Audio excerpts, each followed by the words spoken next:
오늘 우리가 함께 볼 하나님의 말씀은 시편 74편입니다. 시편 74편 12절부터 17절까지의 말씀, 시편 74편 12절부터 17절까지의 말씀 제가 봉독합니다. 12절입니다. 하나님은 예로부터 나의 왕이시라. 사람에게 구원을 베푸셨나이다.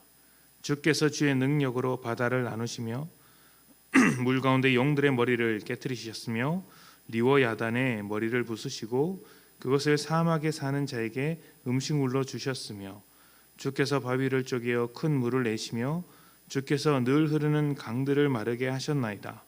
낮도 주의 것이요 밤도 주의 것이라. 주께서 빛과 해를 마련하셨으며 주께서 땅의 경계를 정하시며 주께서 여름과 겨울을 만드셨나이다. 아멘. 중고등학교 시절에 조선시대 역사를 공부하면서 태정태세 문단세라는 것을 외우고 다니셨을 것입니다. 아마 많은 분들이 조선시대는 몰라도 이 태정태세 문단세만큼은 잘 알고 계실 것 같은데요. 이것은 조선시대 왕들의 순서를 외우는 그런 노하우라고 할 수 있겠죠. 조선시대 역사를 공부하면서 왕이 누구인지 기억하기 위해서 우리는 이런 것들을 배웠습니다. 왕이라는 것은 나라와 백성을 다스리는 존재입니다. 그래서 역사를 공부할 때 왕이 누구였는가를 기억하는 것이 참 중요하죠. 어떤 왕이 있었는가에 그것을 기억한다면, 어떤 왕이 다스리고 있었는지를 기억한다면 그 시대는 어떤 시대였는가를 충분히 생각해 볼 수 있기 때문입니다. 누가 왕이 되었느냐가 사실은 참 중요한 문제죠. 왕이 잠깐이라도 실수를 했다면 백성들의 삶은 힘들어질 것이 뻔하고 또 심각하게는 나라가 완전히 망할 수도 있습니다. 그래서 백성들의 입장에서도 왕이 누구인가, 지금 우리 왕이 어떻게 우리를 다스리고 있는가가 큰 관심거리라고 할 수 있습니다. 한 나라의 왕이 누가 될 것이냐도 참 중요한 문제이지만 그보다 더 큰 온 우주와 모든 만물의 왕은 누구시냐 하는 것도 중요한 것입니다. 성경은 하나님께서 모든 세상의 왕이 되심을 선언하고 있습니다. 오늘 말씀에서 하나님께서 세상을 창조하셨고 악한 것들을 깨뜨리시며 큰 능력으로 사막에 물을 만들어 내셨다고 하셨습니다. 낮의 주인도 하나님이시고 밤의 주인도 하나님이시며 모든 것을 다스리시는 하나님께서 뜻하신 대로 이루고 계시다, 이렇게 고백을 하고 있습니다. 이렇게 하나님께서 왕이 되셔서 온 세상을 다스리실 때 세상은 하나님께 순종하며 하나님을 왕으로 인정했습니다. 하나님께서 정하신 법칙대로 태양이 존재하고 하나님께서 정하신 뜻대로 지구는 자전과 공전을 하고 있습니다. 동물과 식물들도 하나님께서 부여하신 그 본능대로 살고 있죠. 그 어느 것 하나 법칙에서 어긋난 것이 없습니다.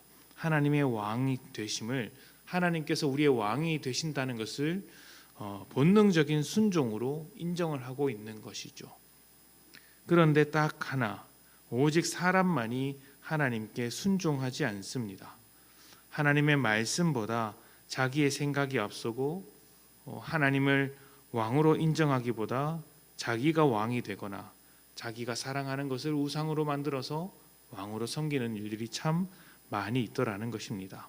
하나님의 왕 되심이 사람만큼은 인정하지 않더라, 이렇게 이야기를 할 수 있는 것이죠. 그래서 하나님이 어떻게 하셨을까요? 하나님께서 하나님의 왕 되심을 사람들에게 계속해서 가르쳐 주셨습니다. 성경은 하나님께서 우리의 왕이시라는 것을 끊임없이 가르쳐 주는 책입니다. 이스라엘에게 찾아오셨을 때도 내가 너희의 왕이다, 내가 너희를 다스리며 책임지는 왕이다 라고 말씀을 하셨고, 신약 성경에 넘어와서도 하나님의 왕 되심을 꾸준히 예수 그리스도를 통하여서 또 수많은 사도들을 통하여서 성경을 통하여서 가르쳐 주셨습니다. 요한계시록에도 하나님의 왕권이 회복되는 이야기가 기록되어 있습니다. 끊임없이 우리의 왕이 되시려고 애를 쓰시는 하나님의 이야기가 성경에 있더라는 것이죠. 자, 그런데 왜 하나님은 이토록 왕이 되시려고 애를 쓰고 계실까요? 오해하기에 따라서는 왕의 자리에 집착하는 것처럼 보일 수 있는데 왜 우리의 왕이 되려고 그렇게 열심히 일하고 계실까요? 집착이라는 말이 좀 불편하지만 그만큼 하나님은 우리의 왕이 되시려고 애를 쓰고 계십니다. 왜 그러실까요? 답은 간단합니다. 우리를 위해서 왕이 되어 주시는 것입니다. 나라의 왕이 누가 되느냐에 따라서 또 왕이 누구인지를 기억하는 것이 조선시대의 형편을 알 수 있는 시, 또 나라의 왕이 누가 되느냐에 따라 백성들의 삶이 달라진다고 할 수 있듯이 사람이 누구를 왕으로 인정하느냐에 따라 그 인생이 달라지는 것이죠. 하나님은 우리를 헛되고 썩어 있는 삶에서 건져내시려고 우리의 왕이 되시려고 하시는 것입니다. 우리가 헛된 것을 왕으로 섬기지 못하도록, 또 우리 스스로 왕이 되어 잘못된 길로 살아가지 못하도록 주님께서 왕이 되셔서 모든 것을 다스리려고 하시는 것이죠. 하나님께서 우리를 통치하실 때 우리의 삶이 더 아름답고 복된 삶이 되기 때문에 하나님은 우리의 왕 되심을 절대로 포기하지 않으십니다. 그렇기 때문에 우리는 우리의 왕이 되시는 하나님께 마땅한 고백을 드려야 합니다. 우리가 읽었던 말씀에 12절 처음 나오는 것처럼 하나님이 나의 왕이십니다. 하나님이 나의 왕이십니다. 이렇게 고백하는 일들이 필요한 것이죠. 하나님께서 나의 왕이십니다. 그리고 하나님의 통치를 받는 것입니다. 모든 것을 하나님께 맡기며 하나님의 뜻대로 살아가는 것, 여러분의 삶을 하나님을 위한 예배의 자리로 만들고 여러분의 소망을 하나님 뜻이 이루어지는 도구로 드리는 것이죠. 또 여러분의 간절함을 하나님께 기도하는 것으로 바꾸어야 합니다.